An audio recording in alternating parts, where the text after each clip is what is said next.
So we're going to go over this homework 3.1 WSPM, and on this section 3.1 we learned about function form equations and how to make an XY table to get coordinates to be able to graph. And we also learned about standard form equations, ax plus by equals c, and that form of an equation is great to find the x-intercept and the y-intercept. So we have two different forms: function form, y by itself, and standard form, ax plus by equals c. And you don't want fractions or decimals. And that's what we're covering on this homework. On this first part, it says determine whether each equation is a linear equation. Does it produce a line? If yes, if it is linear, you're going to say that yes, it's linear, and you want to write the equation in standard form. So let's first of all write down what standard form is. Standard form is capital AX plus capital BY equals capital C, where A, B, and C are numbers, not fractions, not decimals. Okay, so we need to keep that in mind. No fractions and no decimals. Okay, so that's why we do capital A, capital B, capital C, to help you remember that you don't want fractions, you don't want decimals, you want nice integers, either positive or negative numbers that are nice. Anyway, so in order to determine whether it's a linear equation or a nonlinear equation, we need to go back to the notes that we already had, the final portion of the notes. It says an equation is not linear if any of these three happen, right? If you have two variables being multiplied together, it's not linear. If you have a variable inside of the denominator of a fraction, then it's not linear. If you have a variable that has an exponent on it, it's not linear. Okay, so right here you have x times y. Those are two variables being multiplied together. That means this one's not linear. Right here you have an exponent on the variable. That means it's not linear, right? So if any of these three things happen, right, x times y, it's not linear. If you have a variable in the denominator, like we don't have an example of that, but let me do it real quick. Y equals 2 divided by x plus 4. That would be nonlinear. Nonlinear. It's not a line. Why not? Because there's a variable in the denominator. It says 2 divided by x. So that's not a line. And obviously, if you have a variable with an exponent on there, an x squared, a y squared, x to the third, any exponent on a letter, any exponent on a variable, that would cause these equations to be not linear. They do not produce a continuous straight line when you graph them. Anyway, let's go back to our homework. So let's go back to our homework and identify those linear, and let's actually rewrite them in standard form. On the instructions it says determine whether it's linear or non-linear. If it is linear, you want to rewrite it as a function, as a standard form equation, which we learned yesterday was capital AX plus capital BY equals capital C. So these are the notes from a couple of days ago. It says an equation is not linear if it has two variables being multiplied together, if a variable is in the denominator of a fraction, if a variable has an exponent on it. So knowing that, number one is nonlinear. Why is it nonlinear? Because it actually has two variables being multiplied together. So everybody on number one, write down nonlinear. Moving on to number two. Does it have two variables being multiplied together? No. Does it have an exponent on the y or an exponent on the x? No. Does it have a fraction with x or y in the denominator? No. So this one is linear, right? So this one you could put yes on the side, but if it is linear, Donaldo, what you need to do is rewrite it in standard form. And standard form is capital AX plus capital BY equals capital C. So you want the x's and the y's to be on the left side of the equal sign. And as you can see, this minus 3x is on the right side of the equal sign. So let's get rid of that minus 3x by doing plus 3x. That'll cancel out. What you do to one side, you do to the other side, plus 3x. And you will have your standard form equation left over, which is 3x plus y equals 2. That is your standard form equation. That's your answer. So the answer to number two is yes, it's linear. And once you know it's linear, modify it, rewrite it so it'll be in standard form. So let's jump to number 3. Actually, on this video, I'm going to do the odd ones.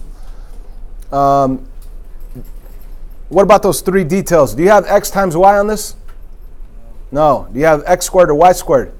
No. Do you have a fraction with x or y in the denominator? No. So is this linear? Yes. Yes.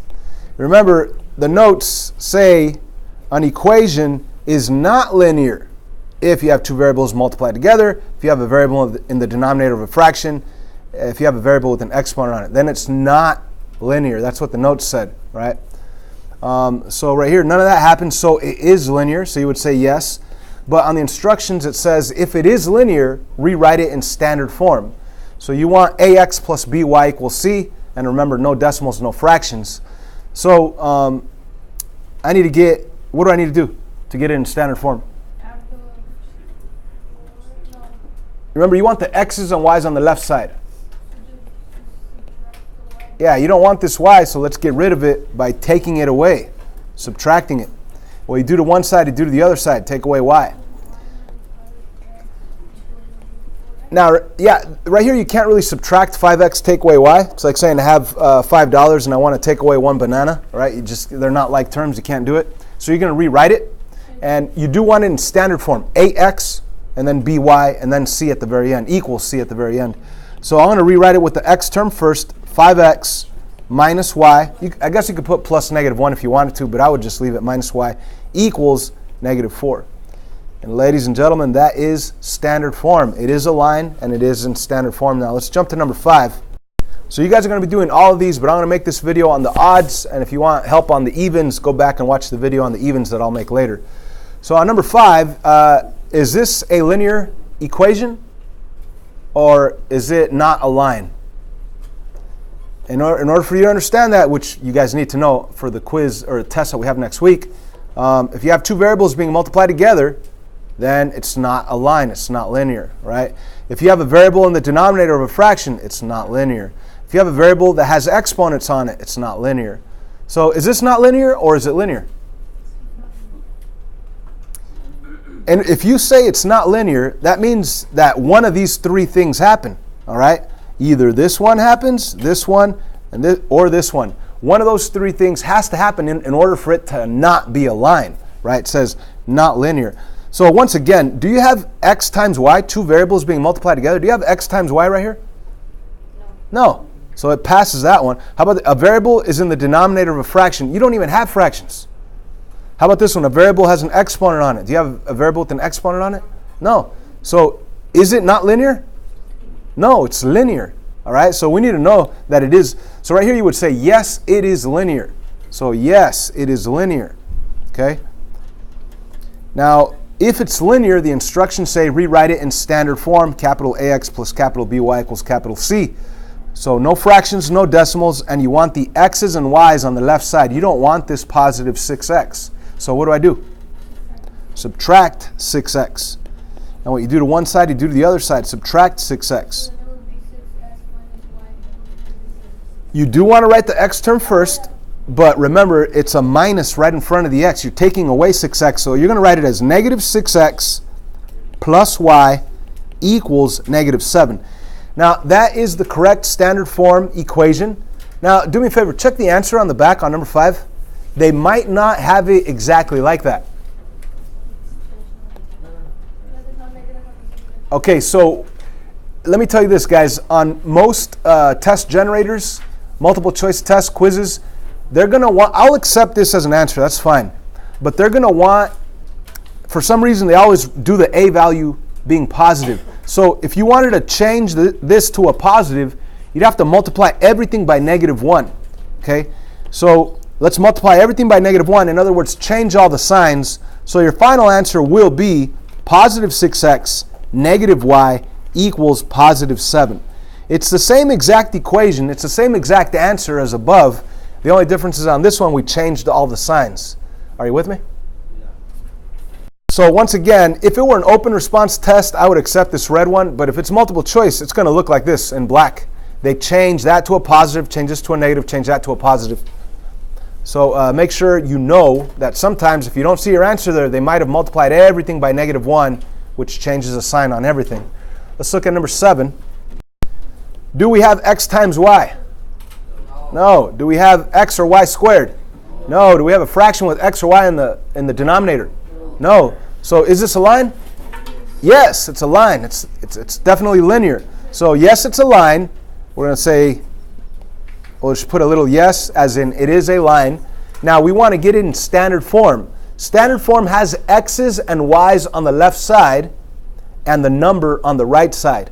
So I don't want this regular -4 on the left side of the equal sign. I want the 4, the number, on that side of the equal sign. So I need to get rid of the -4 by doing the opposite. Let's go +4, cancel, +4.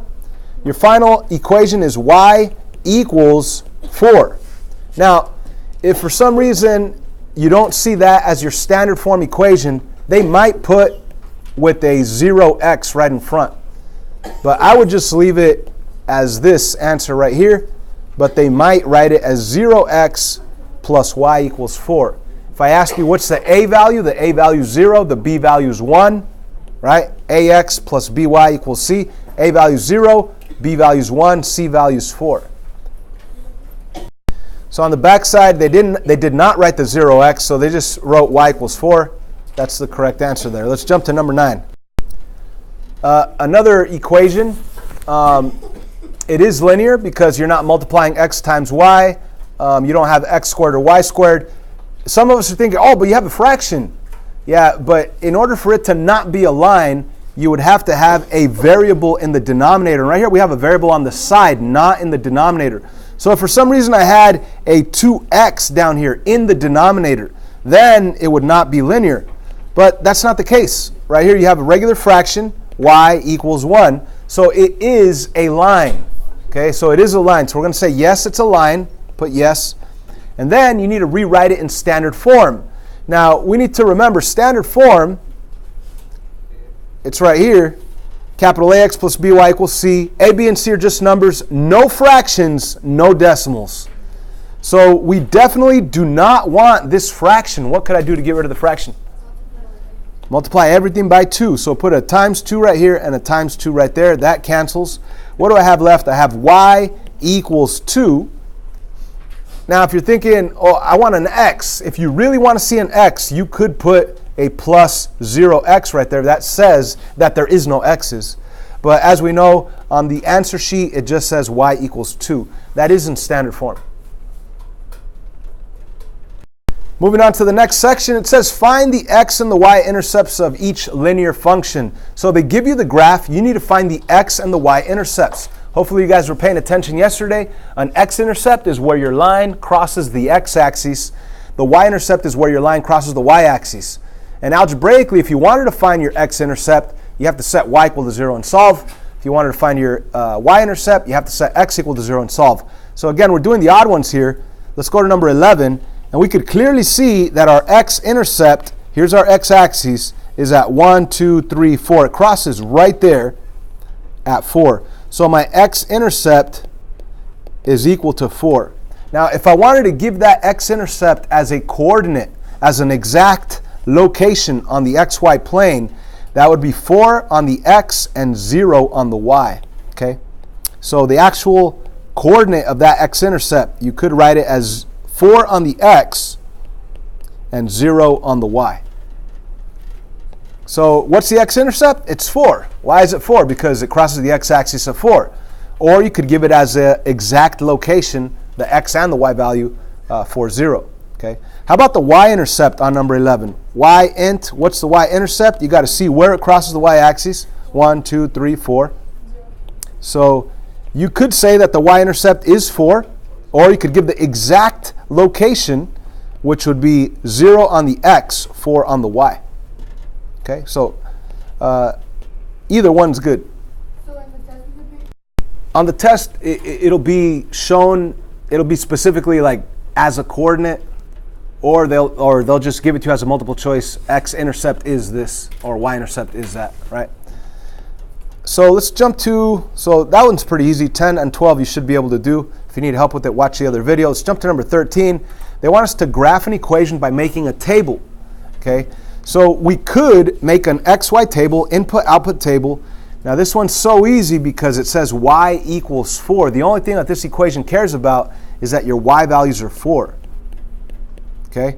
What about your x's? Notice that there are no x's on this equation, so it could be whatever you want. It could be 0, 1, and 2. I want to do 0, -2, and +3. I don't know. And let me go to those coordinates. 0, 4, 0 on the x, 4 on the y is right here. Let me go to negative 2 on the x, positive 4 on the y, it's right there. And positive 3 on the x and positive 4 on the y is right there.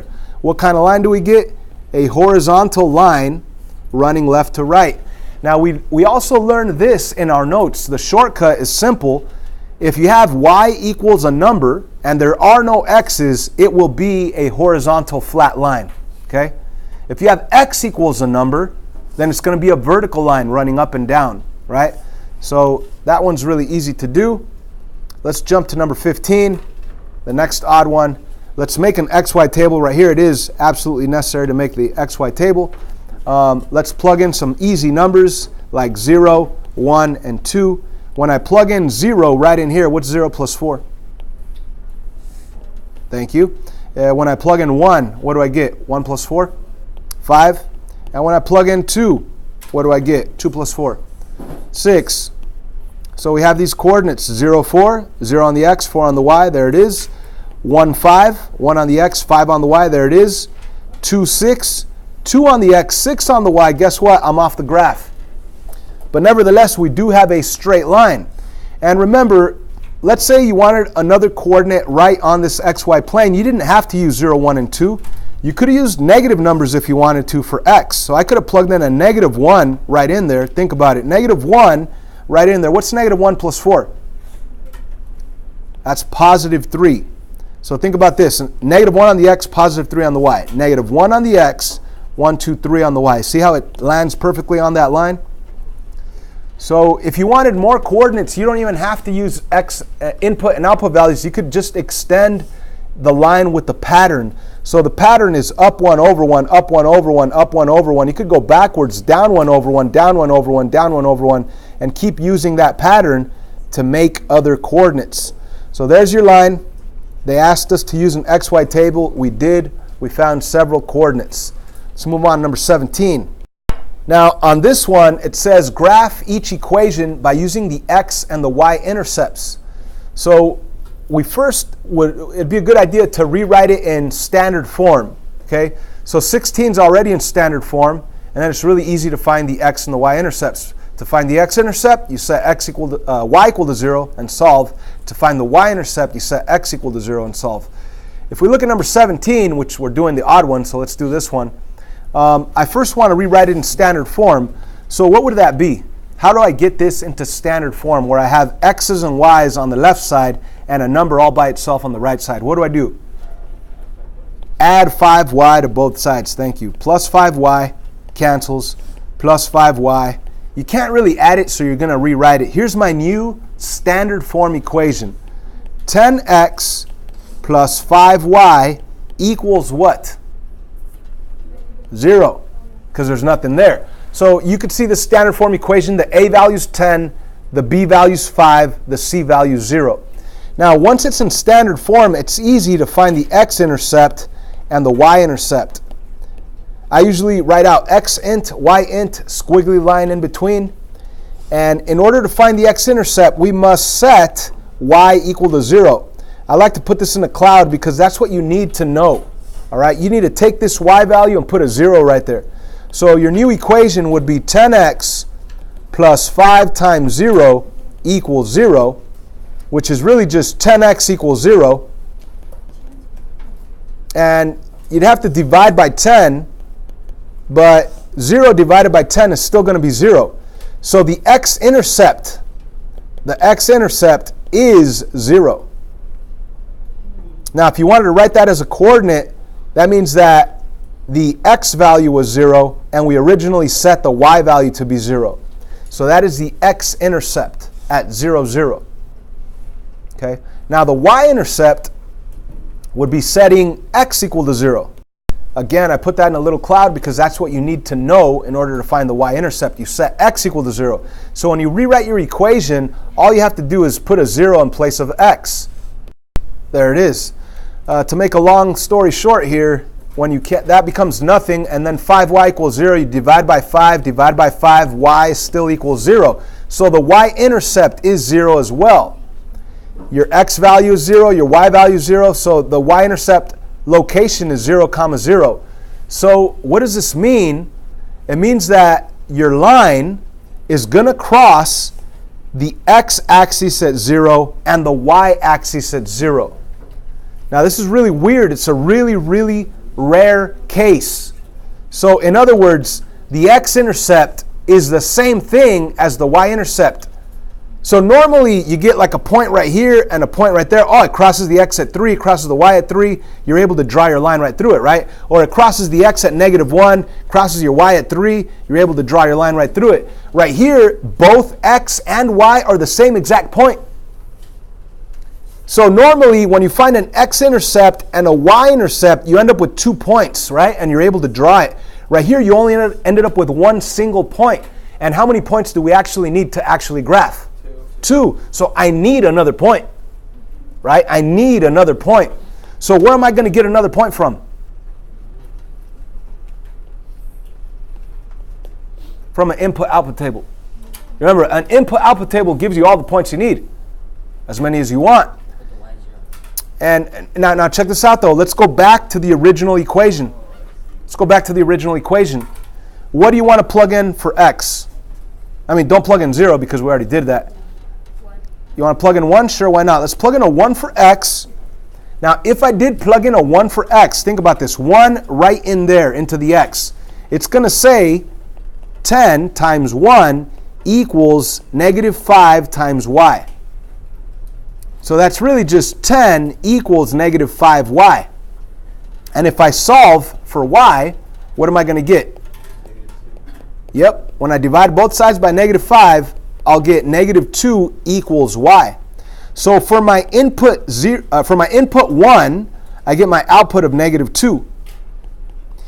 And that is a coordinate, 1, -2. So if you go 1 on the x, -2 on the y, you will have that second point that you actually need, and that would be your line crossing right through those 2 points. If you wanted to make your line longer, just use the same pattern. You went down 2 over 1, but go backwards up 2 over 1, up 2 over 1. So you can make that line as long as you'd like. But we graphed it, and we did find the x and the y-intercept, which right here, it rarely happens, but it ended up being the same origin location, 0, 0. So that's it for the odds. I'll do another video with the evens. Please work on it and understand it, because all this stuff will definitely come out on next week's test.